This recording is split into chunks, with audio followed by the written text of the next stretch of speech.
Assalamualaikum warahmatullahi wabarakatuh. Ya, apa kabar ibu-ibu? Alhamdulillah semuanya sehat ya Bu ya. Semuanya baik, tidak ada yang terkena COVID-19 ya Bu ya. Alhamdulillah sehat semua. Sudah masak Bu di rumah? Iya, syukur ya Bu ya. Nanti ketika pulang dari pertemuan ini Ibu tinggal menyantap hidangan yang sudah ibu masak tadi ya Bu ya, bersama anak-anak. Terus kalau suaminya juga makan siang di rumah, bisa langsung makan siang di rumah ya Bu ya. Pada hari ini kita bertemu pada kegiatan bulanan rutin kita ya Bu ya. Apa nama kegiatan kita? Ya, pertemuan P2K2, yaitu pertemuan peningkatan kemampuan keluarga ya. Saya juga mengucapkan terima kasih kepada tuan rumah, yaitu Ibu Farida, yang sudah memberikan fasilitas tempat di sini ya Bu ya, untuk kita gunakan untuk melakukan pertemuan kelompok rutin kita yang setiap bulan sekali ini ya Bu ya. Yang sebelumnya kita bulan kemarin pertemuan di rumah Ibu Santi ya Bu ya. Hari ini kita beralih pula ke rumah Ibu Farida. Nah, alhamdulillah juga Ibu sudah repot-repot memberikan hidangan ya Bu. Alhamdulillah, terima kasih ya Bu. Dan juga saya ucapkan terima kasih kepada ibu-ibu KPM PKH. Di sini sudah hadir semua, tidak ada yang absen ya Bu ya. Semangat ibu-ibu semua. Setiap bulan hadir ya, setiap bulan mengikuti pertemuan kelompok kita. Tidak ada yang tidak hadir nih Bu. Sepertinya semuanya bersemangat. Karena ini wajib Bu ya untuk ibu-ibu KPM PKH untuk mengikuti kegiatan bulanan P2K2 ini. Ada yang masih ingat Bu tepuk P2K2?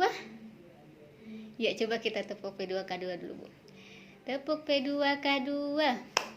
Pertemuan peningkatan kemampuan keluarga. Yes. Alhamdulillah semangat ya Bu ya. Nah ibu-ibu, pada bulan ini kita akan belajar bersama-sama ya Bu ya, mengenai membantu anak sukses di sekolah. Nah sebelumnya ibu-ibu masih ingat tidak materi kita pada bulan lalu? Ya, yaitu tentang apa Bu? Ya Ibu Desi, coba sebutkan. Ya benar sekali, pendidikan anak usia dini. Nah, masih ingat Bu apa manfaatnya pendidikan anak usia dini? Ya benar sekali ya Bu ya. Yang pertama, mungkin anak-anak akan lebih siap untuk melanjutkan ke jenjang selanjutnya. Misalnya dari PAUD dia akan masuk SD, dia lebih siap. Terus yang kedua, anak-anak juga terbiasa dengan rutinitas dia ketika dia sekolah nanti. Misalnya dia terbiasa bangun pagi untuk bersiap-siap ke sekolah. Yang ketiga, anak-anak terbiasa bersosialisasi dengan teman-temannya, bergaul ya Bu ya, tidak terkejut lagi ketika masuk SD nanti. Dan masih banyak lagi manfaatnya Bu-ibu ya. Nah, pada hari ini kita akan bahas materi tentang membantu anak sukses di sekolah. Nah, ibu-ibu saya akan bertanya, anak ibu-ibu semangat semua sekolahnya Bu? Ya alhamdulillah ya Bu ya, jadi bermanfaat sekali bantuan PKH ini untuk anak-anak kita ya Bu ya. Harus semangat sekolahnya Bu ya. Sebelum kita masuk materi, coba kita lihat poster ini Bu. Nah, di sini ada poster, judulnya Dukung Pendidikan Anak. Nah, di sini memberikan pesan kepada kita bahwa kita sebagai orang tua, ayah dan ibu memiliki peran yang sangat penting dalam pendidikan anak. Kita harus mendukung pendidikan anak dari dia PAUD, SD, SMP, SMA, perguruan tinggi hingga dia di sini menjadi guru ya Bu ya. Cita-citanya dia menjadi guru. Macam-macam cita-cita anak-anak nih Bu ya. Ada yang mau menjadi guru, polisi, politisi ya Bu ya. Ada yang pengen menjadi dokter, bidan dan sebagainya. Kita sebagai orang tua harus mendukungnya Bu ya.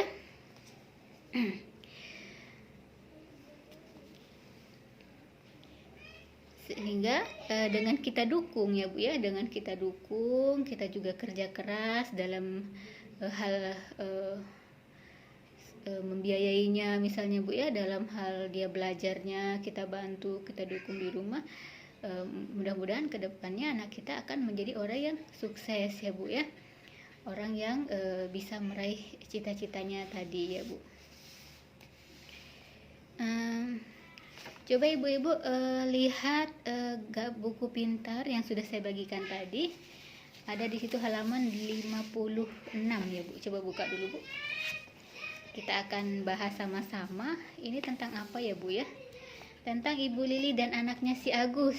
Nah, si Agus ini kelihatan murung. Karena apa Bu? Karena teman-temannya menertawakannya bahwa dia adalah anak orang miskin. Kata teman-temannya tidak akan bisa sekolah tinggi-tinggi sampai jadi sarjana gitu kata teman-temannya Bu ya. Nah, si Agus itu sangat sedih karena dia diolok-olok oleh teman-temannya, dan si ibu memberi semangat bahwa ibu akan bekerja keras untuk membantu meraih cita-citanya. Syaratnya yang penting si Agus harus bersemangat, katanya gitu. Percaya diri, meskipun miskin, tapi kita bisa meraih cita-cita yang kita inginkan asalkan mau bekerja keras. Itu pesan si Ibu Lili kepada Agus. Nah, di sini ada gambar ketika teman-teman Agus mengolok-olok Agus, dan si Agus pun mulai percaya diri ya Bu ya. Katanya, kalian boleh bicara apapun saja, aku tidak peduli, katanya gitu ya Bu ya kepada teman-temannya. Nah, di sini ada cerita lagi Bu, cerita tentang Ibu Lili yang menghadapi Agus yang tidak mau bersekolah. Bagaimana sikap Ibu Lili Bu? Nah, ketika si Agus tidak mau bersekolah karena dia mengeluh tasnya jelek katanya Bu ya, sedangkan Ibu Lili belum punya uang untuk membelikan tasnya. Ibu Lili memberikan pemahaman kepada Agus. Nah, ini masih bagus, nanti kita akan beli.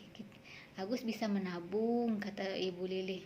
Dengan cara apa? Dengan cara menyisihkan uang jajannya, dan ibunya akan menyiapkan bekal seperti ibu ubi goreng ya Bu ya, agar uang jajannya utuh dan bisa ditabung, kemudian bisa membeli tas baru gitu Bu ya. Terus Ibu Lili juga menyelesaikan permasalahan ini ya Bu ya kepada ibu gurunya di sekolah. Dia menjalin komunikasi dan menanyakan bagaimana Agus di sekolah, apakah dia baik-baik saja. Terus ibu guru juga katanya bilang, setahu dia Agus baik-baik saja, nilainya juga bagus. Dan Ibu Lili minta bantu kepada ibu guru agar menasehati si Agus agar dia tidak malu membawa bekalnya ke sekolah, karena si Agus mau menabung untuk bisa membeli tas baru. Nah, tentu saja ibu guru juga mendukung. Nah, dalam cerita ini bahwa penting sekali ya Bu ya, kita saling Bu ya, memperhatikan anak kita. Apa permasalahan dia di sekolah, kita harus mencari tahu. Terus juga kita harus menjalin hubungan baik dengan ibu gurunya di sekolah. Apa saja kendalanya dia di sekolah, bagaimana perkembangannya, bagaimana pergaulannya dengan teman-teman. Kita harus bertanya kepada ibu gurunya Ibu ya, supaya kita tahu bagaimana perkembangan dia di sekolah gitu Bu ya. Karena kita tidak tahu, kita kan hanya di rumah gitu Bu ya, tidak tahu permasalahan di sekolah. Nah, selanjutnya ibu-ibu, kita sepertinya ini sudah siang ya Bu ya. Dari tadi kita hampir sudah sejam lebih ya Bu ya kita pertemuan di sini. Sebelum saya akhiri, saya akan ini Bu memperlihatkan flip chart. Di sini ada gambarnya Bu ya. Nah, di sini ada cara membantu anak sukses di sekolah. Apa saja ibu-ibu? Yang pertama, bertanya tentang perasaan dan pengalamannya di sekolah. Nah, jadi ketika anak pulang sekolah, kita tidak boleh Bu ya, ketika dia misalnya pulang sekolah, tok tok tok, Assalamualaikum Bu, salam, masuk Nak, gimana Nak, ada PR Nak. Nah, kita tidak boleh nanya begitu ya Bu ya. Tidak boleh nanyakan langsung ada PR, langsung ada apa, dia kan lelah, capek, mau istirahat ya Bu ya. Justru kita yang lebih baik, kita bertanya, bagaimana nak perasaan kamu nak di sekolah tadi nak? Menyenangkankah? Atau bagaimana teman-temanmu? Seperti itu ya Bu ya. Itu yang benarnya. Terus yang kedua, memberikan semangat dan pujian kepada anak. Nah itu harus ya Bu ya. Kita harus memberinya semangat, memotivasi supaya dia lebih giat belajar, dan kalau dia misalnya mendapatkan nilai bagus, terus kita puji supaya dia lebih semangat lagi. Yang ketiga, bantu anak menyelesaikan tugas dari sekolah.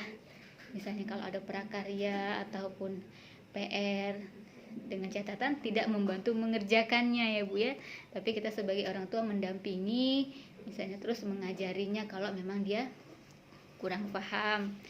Yang ketiga, membuat jadwal kegiatan setelah pulang sekolah. Nah ini penting Bu Ibu, supaya dia bisa teratur gitu Bu ya, melakukan rutinitas dia sehari-hari. Misalnya ketika dia pulang sekolah jam 12, dia harus ngapain. Nah, harus sarapan ya Bu, makan siang ya Bu ya, kemudian istirahat tidur jam 2, kemudian dia boleh main HP sampai misalnya jam 4 sholat asar, terus dia boleh main. Setelah itu selanjutnya dia sholat maghrib, setelah sholat maghrib ngaji, terus nonton TV dan sebagainya. Kita harus membuat jadwal, dan jadwal tersebut harus disepakati oleh si anak tersebut ibu-ibu. Jadi dia akan menjalankannya dengan teratur dan disiplin. Nah gitu Bu ya. Selanjutnya, menjalin hubungan komunikasi yang baik dengan guru di sekolah. Nah seperti yang cerita Ibu Lili dan Agus tadi ya Bu ya, kita sekali-sekali berkunjung ke sekolah untuk menanyakan bagaimana kabar dia sekolah, keadaan dia di sekolah, bagaimana belajar dia di sekolah dan sebagainya. Nah ibu-ibu, mungkin sampai di sini dulu kegiatan bulanan kita, pertemuan kita. Kita akan lanjut bulan berikutnya dengan materi yang berbeda. Ya, terima kasih kepada ibu-ibu semua yang sudah bersemangat untuk mengikuti kegiatan kita pada hari ini. Terus semoga bermanfaat ya Bu ya ilmunya. Saya juga di sini masih belajar, kita sama-sama belajar ya Bu ya. Dan semoga bermanfaat untuk kita semua dan dapat diterapkan di keluarga kita. Terima kasih ya Bu ya. Wassalamualaikum warahmatullahi wabarakatuh.